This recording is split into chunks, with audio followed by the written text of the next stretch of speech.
বন্ধুগণ, অর্কিডের ক্লে বল তৈরি বিষয়টা আমি আগের দিন পোস্ট করেছিলাম। অনেকে জানতে চেয়েছেন যে এই অর্কিডের ক্লে বল কীভাবে আমি তৈরি করেছি। বিষয়টা হলো, এই ক্লে বলগুলো প্রায় 200 টাকা করে কিলো কিনতে হয়। হয়তো সেই পদ্ধতিতে আমরা বানাতে পারি না, বা কী পদ্ধতিতে তারা বানায়, কিন্তু আমার সাধারণ অভিজ্ঞতায় যেটুকু আমার মনে হয়েছে সেই অভিজ্ঞতা দিয়ে আমি তৈরি করলাম। কিন্তু তাতে দেখছি যে বিষয়টা মন্দ হয়নি। কারণ কীভাবে তৈরি করা যায় সেটা অনেকেই প্রশ্ন করেছিলেন। আমি তার জন্য একটা ছোট ভিডিও করে আপনাদের বলার চেষ্টা করছি। প্রথমত, একেবারে শুকনো মাটি বালতিতে করে ভেজাবেন। 2 দিন 3 দিন বালতিতে ভেজানো থাকলো। বালতিতে ভেজানো থাকার পরে ওইটাকে বালতিতে ভালো করে চটকে দেবেন। এরপর মশারি দিয়ে ভালো করে ছেঁকে তার ওয়েস্টেজ বিষয়গুলোকে বাইরে ফেলে দেবেন। এবারে যে বালতিতে আপনি ওই কাদার অংশটা ছেঁকে আপনি রাখলেন, দেখবেন যে 1 দিন 2 দিন পরে ওটা থিতিয়ে গেছে, উপরে জল সরে গেছে। ওই জলটাকে আপনি আস্তে আস্তে করে প্রতিদিন একটু একটু করে জল সরবে, একটু একটু করে বসতে থাকবে। ওই স্বচ্ছ জলটাকে আপনি বাইরে ফেলে দেবেন। এরপরে কিছুদিন রাখার পরে দেখবেন যে একটু কাদা কাদা ভাব হচ্ছে। ওই বিষয়টাকে তখন নিয়ে, ওই কাদার মতো অংশটাকে নিয়ে আপনি ছাওয়া জায়গায় পলিথিনের উপরে মিলে দেবেন।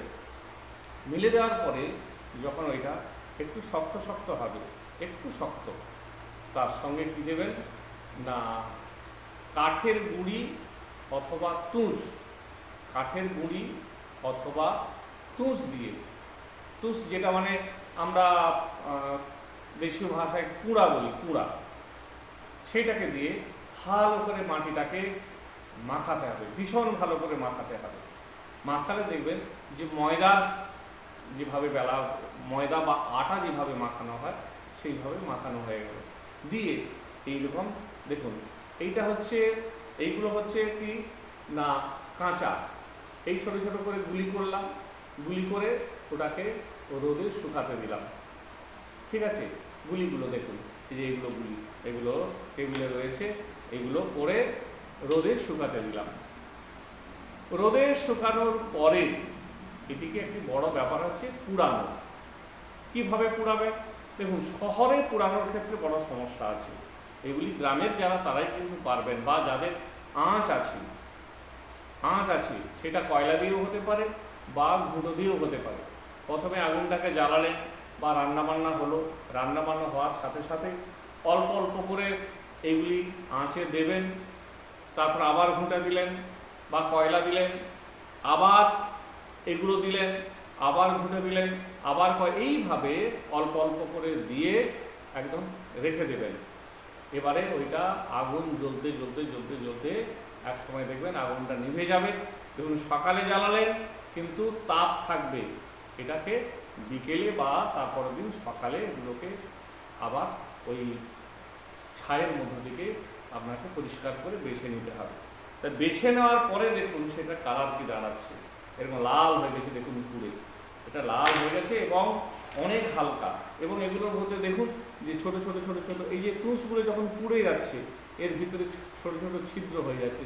সেই ছিদ্রটা কী হবে না, জল ধারণ করার ক্ষমতাটা এর মধ্যে বেড়ে যাবে। ঠিক আছে, এটা এমন কোনো কঠিন পদ্ধতি নয়, কিন্তু সবার পক্ষে করাটাও একটা চাপের বিষয় আছে। আর যারা পারবেন তারা এইরকমভাবে বা এই পদ্ধতিতে করুন, তাহলে দেখবেন যে ক্লে বল তৈরি হয়ে যাবে।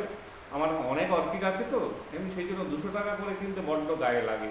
এবং সেই জন্য আমি নিজে চেষ্টা করে দেখলাম যে আমি পারি কিনা। তা দেখলাম যে আমার অভিজ্ঞ যারা আছেন তাদেরকে দেখালাম বিষয়টা, তারা খুব খুশি এটাতে, যেইভাবেই করা যায়।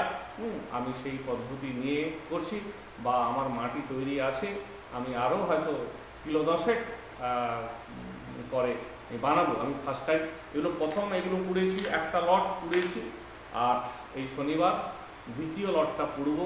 পুড়ার পরে প্রথম লটে তুষের পরিমাণটা একটু কম ছিল, তাতে যেন একটু ওয়েটি মনে হচ্ছে কিন্তু এই যে দ্বিতীয় লটে যেটা বানিয়েছি তাতে তুষের পরিমাণটা বেশি আছে, আর এতে পুড়ে যাওয়ার পরে এটা ফুটো ফুটো ফুটো ফুটো হয়ে যাবে এবং তাতে জল ধারণ ক্ষমতাটা বেশি থাকবে। এইটুকু আপনাদের অভিজ্ঞতা শেয়ার করলাম। ধন্যবাদ, ভালো থাকবেন।